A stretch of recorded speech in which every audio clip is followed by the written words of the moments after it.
Indo-British Advanced Pain Clinic, Noppimayam Surgery Duram. For appointments 9155515563. యదా యదా హి ధర్మస్య గ్లానిర్భవతి భారత అభ్యుత్థానమధర్మస్య తదాత్మానం సృజామ్యహం. ఆ ధర్మరక్షణ కొరకు విశేషమైన రాక్షస సంహారం చేస్తాడు కృష్ణ భగవానుడు కూడా. కన్నులు తెరవని కడుచిన్ని పాపడై దానవిచనుబాలు త్రావి చంపే, మూడవ నెల నాడు ముద్దుల కుర్రడై కోపించి శకటమ్ము కూలత్రోసే, ఏడాది కుర్రడై ఎగసి తృణావర్తు మెడపట్టుకొని చీరి బకునిచి చంపే అంటారు. అసలు కన్నులు తెరవడం మొదలుపెట్టనప్పటి నుంచి రాక్షస సంహారం చేశాడు కృష్ణుడు. రాముడు సరే సరి బండన భీముడు అత్తజన బాంధవుడు ఉజ్వల బాణతోణ కోదండ కళాప్రచండ భుజతాండవ కీర్తికి రామమూర్తికిన్ రెండవ సాటి దైవమికలీడనుచున్ గడకట్టి భీరికాడాండ డడాండ డాండ నిడదంబుల జండము నిండ మత్త వేదండము నెక్కి చాటెదను దాశరథి కరుణాపయోనిధి అంటారు గోపరాజు గారు. 14,000 మంది రాక్షసుల్ని కరదూషణాదుల్ని రాముడొక్కడే చంపాడు. మిగిలిన అవతారాలకి రామావతారానికి తేడా ఎక్కడంటే, సర్వసాధారణంగా ఎంత అందగాడైనా, ఎంత పుంసాం మోహన రూపాయ పుణ్య శ్లోకాయ మంగళం అయినా యుద్ధం చేసేటప్పుడు కాస్త కోపంగా ఉండి కళ్ళు ఎర్రపడతాయి. కానీ యుద్ధం చేస్తున్నప్పుడు రాముడు చాలా అందంగా ఉంటాడు. ఎప్పుడు బాణం తీస్తాడో, ఎప్పుడు సంధిస్తాడో, ఎప్పుడు విడిచిపెడతాడో తెలియదు. అందుకే మీరు రామాయణం జాగ్రత్తగా చదివితే అసలు ఎటువంటి రాముణ్ణి చూసి శూర్పణఖ మోహించిందంటే, యుద్ధం చేస్తున్న రాముణ్ణి చూసి మోహించింది. అబ్బాయి ఎంత అందంగా యుద్ధం చేస్తున్నాడని. అంతటి అందగాడు రాముడు, అంతమందిని చంపినవాడు. కానీ శ్రీవేంకటేశ్వరుడు రాక్షస సంహారం జోలికి వెళ్ళలేదు. నందక ఖడ్గం ఆయన దగ్గర ఉన్న ఆయన క్షమాగుణంతో ప్రవర్తిస్తాడు. ఎన్ని తప్పులు చేసిన వారైనా ఆయన దగ్గర కైమోడ్చి నిలబెడితే క్షమించడమే ప్రధాన లక్షణంగా ఉండి, పాపములకు ప్రాతినిధ్యంగా కేశఖండనం, కేశములను తీసి క్షమించి పంపిస్తాడు. అందుకే సృగ్భూషాంబరహీతీనాం సుషమావహమూర్తయే సర్వార్తిశమనాయాస్తు వెంకటేశాయ మంగళం దయామృత తరంగిణ్యాస్తరంగైరివ శీతలై అపాంగై సించతే విశ్వం వెంకటేశాయ మంగళం అంటారు. అంతటి దయామూర్తి. అటువంటి అవతారం ఇత పూర్వం రాలేదు. ఎన్ని పాపములున్నా సంహరించడం అన్నది చెయ్యడు. ఆ పాపరూపమైనట్టి ధనము కొండపైకి రప్పించి నిస్పృహుండనగుచు అంటాడు. తరిగొండ వెంగమాంబ గారు మహాతల్లి వెంకటాచల మహాత్మ్యము అని కావ్యం చేసింది. అందులో పాపాన్ని ద్రవ్యం మీదకి ఆవాహన చేసి తెప్పించి హుండీలో వేయించి క్షమాభిక్ష పెట్టి ఆ ద్రవ్యాన్ని నిస్పృహుడై సామాజిక కార్యక్రమాలకు ఇచ్చేస్తుంటాడు. అటువంటి వెంకటేశ్వరుడు ఉన్నాడే, ఆయన ఈ అవతారంలో వరములను కుప్పించడమే ప్రధాన లక్ష్యంగా కలిగినవాడు. నాకున్న పెద్ద భయం ఏమిటంటే, నాకు ఇటువంటివి చెప్పేటప్పుడు ఏ పల్లవి దగ్గరో గంట అయిపోతుంది. అందుకని నాకు చాలా భయం. ఒరే ఇంకా వెనక 3 కీర్తనలు ఉన్నాయి, ఒళ్ళు దగ్గర పెట్టుకో, తగ్గించు తగ్గించు తగ్గించు అని నాకు నేను పరాకు చెప్పుకొని మాట్లాడుతూ ఉంటాను. కాబట్టి కొండలలో నెలకొన్న కోనేటి రాయడువాడు కొండలంత వరములు గుప్పెడువాడు. అయితే ఈ మాట అన్నప్పుడు అన్నమాచార్యుల వారు ఆయన యొక్క అనుగ్రహ వైభవాన్ని 3 రకాలుగా ప్రతిపాదన చేశారు. ఆయన భక్తుల్ని అనుగ్రహించడం అన్నది ఏదో తపస్సు చేస్తే నీకేం వరం కావాలి అని అడిగి వాళ్ళకి ఆ వరం ఇవ్వడం కాదు. అసలు అవతలవారు అడగనటువంటి వరాలు, అవతల వారి యొక్క భక్తిని బట్టి ఎంత వశపడిపోతాడు అన్నదానికి పరమాద్భుతమైనటువంటి ఉదాహరణలు కొన్ని చెప్పారు. అందులో మొదటి చరణంలో కురువరతి నంబి, అంతే కదమ్మా, కుండలు చేసిన ఎట్టి కొండలు. ఇందులో మొట్టమొదట ఈ అత్త అక్కర్ల నాకు ఉదాహరణ చెప్తే చాలు. కుండలు చేసేటటువంటి కుమ్మరిదాసుడైన కురవరతి నంబి, కుండలు చేసేటటువంటి ఒక కుమ్మరి వృత్తిలో ఉన్నటువంటి వ్యక్తిని ఆయన ఎంత అనుగ్రహించారన్నది ఉదాహరణగా చెప్తున్నారు. తొండమాన్ చక్రవర్తి వెంకటేశ్వరుడికి ఆనందనిలయ విమాన నిర్మాణం చేసిన తర్వాత ప్రతిరోజు బంగారు తులసీ దళాలతో పూజ చేసేవాడు. అసలు వెంకటేశ్వర స్వామి లోకంలో ఆవిర్భవించినప్పుడు మొట్టమొదట చెప్పిన మాట, ఏకేన తులసి మాత్ర దళీనాపి నరోత్తమ పూజయేద్ భక్తిభావేన తంరక్షామి ఇతి మత్పణః. నాకు భక్తితో ఒక్క తులసి దళం ఇస్తే చాలు, అన్యథా నేను ఇంకేం కోరను. నేను కోరుకునేది నేను చెప్పినట్టు బ్రతకడం. ధర్మం అన్న మాటకు అర్థం ఏమిటంటే ఆయన చెప్పినట్టు బ్రతకడమే ధర్మం. దానికి ఫలితం ఏమిటంటే ఆయన సంతోషిస్తాడు. ఆయన సంతోషం కన్నా నాకు ఇంకేం అక్కర్లేదు. ఆయన సంతోషం కోసం నేను ధార్మికంగా బ్రతికితే నాకు చాలు అన్నవాడెవరో వాడు ధర్మాత్ముడు. అటువంటి ధార్మిక జీవనము ఎవరి ఎందున్నదో వారు ఆయన దగ్గరికి వచ్చారా, ఆయన కోరారా, ఇవన్నీ ఆయన చూడటం. దానికి ప్రబల ఉదాహరణ ఏమిటంటే తొండమాన్ చక్రవర్తి బంగారు తులసి దళాలు పూజ చేస్తే తీసేసి పాదాల మించి ఆ భీముడు అన్న ఆ కుమ్మరి ఆయన ప్రతిరోజు కొండలు చేయడం పెట్టగానే అసలు దాన్ని వెంకటాచల మహాత్యంలో ఎంత గొప్పగా వర్ణిస్తారు. బంకమన్నుతో దళాలు చేసి కొయ్య వెంకటేశ్వరుడి పాదాల మీద సమర్పణం చేసి మొదలెట్టేవాడు ఆయన. ఆయన వరకు ఆయనకి అది కొయ్య బొమ్మ కాదు, అది వెంకటేశ్వరుడు. అలా నమ్మి చేశాడు ఆయన. రోజు ఆ దళాలు ఉండేవి, మట్టి దళాలు. బంగారు దళాలు పక్కకు పోయేవి. తొండమాన్ చక్రవర్తి చూసి చాలా ఆశ్చర్యపోయాడు. ఇదేమిటి, నేను బంగారు దళాలతో చేస్తే మట్టి దళాలు ఉంటాయి ఏమిటని. అప్పుడు వెంకటేశ్వరుడు మాట్లాడాడు.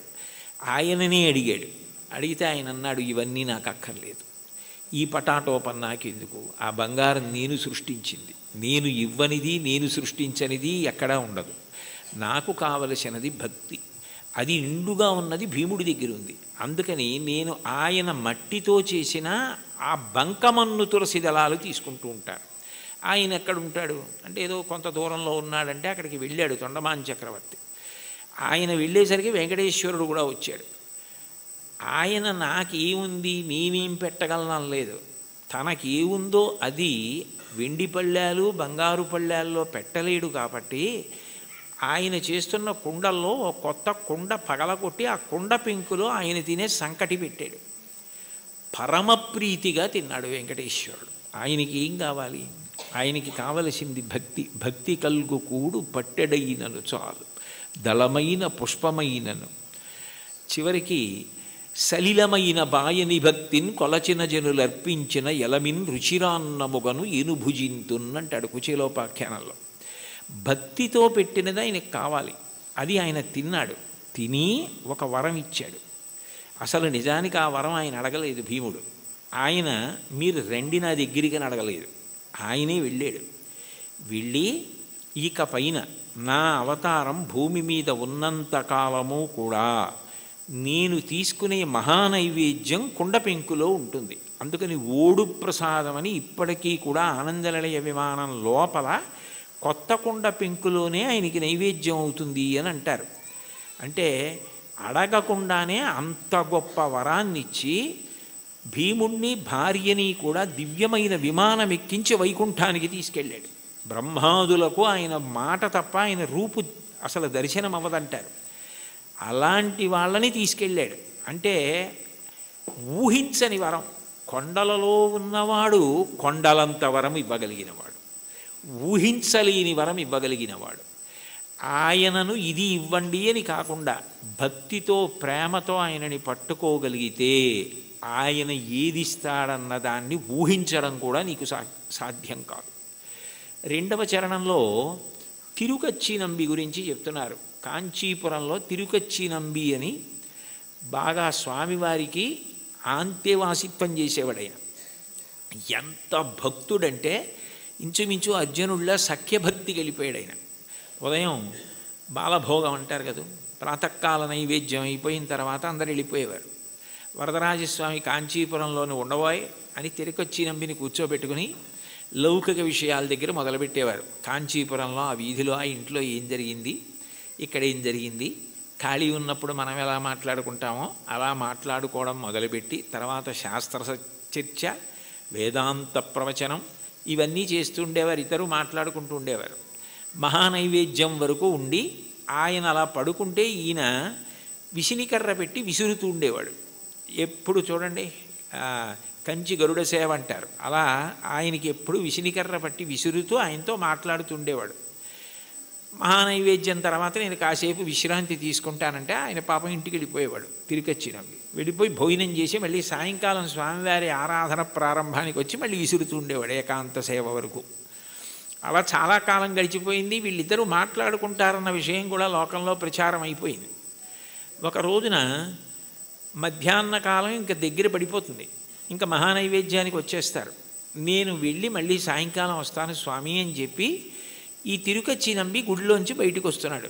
బ్రహ్మాండమైన వర్షం. ఎలా వెళ్ళాలి? వెళ్ళడం ఆలస్యం అయితే రావడం ఆలస్యం అవుతుంది. రావడం ఆలస్యం అయితే స్వామివారికి విసినిగర్ర పెట్టి విసరద్దు, ఎట్లా సేవ ఆలస్యం అయిపోతుంది, ఇంత వర్షం పడుతోంది, ఎలా వెళ్ళడం అని ఆలోచిస్తున్నాడు. ఎవరో ఒక వృద్ధ వైష్ణవుడు ఒక ఆయన వచ్చి, స్వామివారు పంపించారు, మీరు గబగబా ఇంటికి వెళ్ళాలట కదా, నేను గొడుగు పడతాను రండి అని చెప్పి గొడుగు పట్టాడు. ఆ గొడుగులో తిరుకచ్చి నంబి ఇంటికి వెళ్ళాడు. మీరు భోజనం చేసి రండి, నేను ఇక్కడే ఉంటాను, సాయంకాలం వాన తగ్గకపోతే మళ్ళీ గొడుగులో తీసుకెళ్తానన్నాడు. అని సాయంకాలం మళ్ళీ గొడుగులో ఆయన్ని తీసుకొస్తున్నాడు తిరుకచ్చి నంబిని. కొంచెం ఆలస్యమైంది వర్షం వల్ల.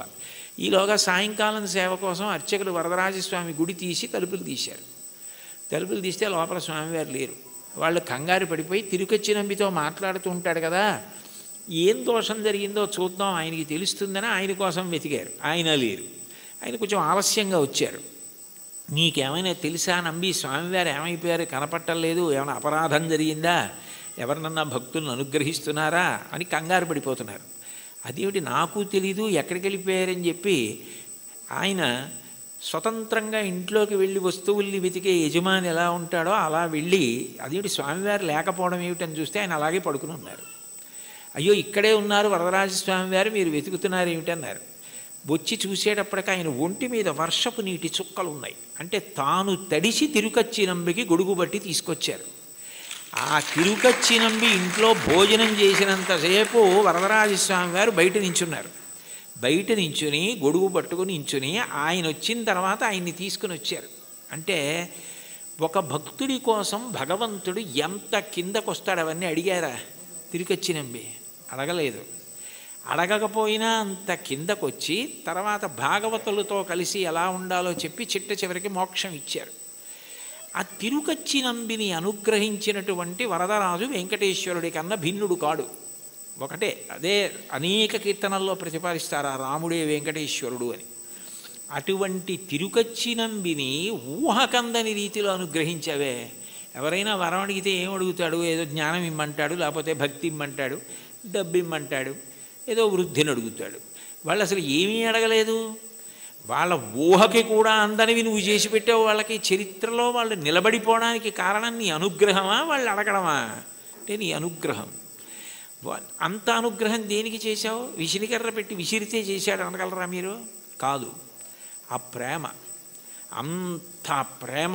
ఆ ప్రేమ చివరికి ఏమైపోయిందంటే లౌకిక సంభాషణ నుంచి శాస్త్ర చర్చ వరకు వెళ్ళి తిరుకచ్చి నంబి ఇంటికి గొడుగులో తీసుకెళ్ళి గొడుగట్టు వీధిలో నుంచి మళ్ళీ తీసుకొచ్చి వర్షం తాను మీద పడేటట్టు చేసుకున్న ఇంతగా లొంగిపోయి దిగొచ్చి అనుగ్రహించినటువంటి ఓ స్వామి, నీ దయకి హద్దు ఎక్కడుంది?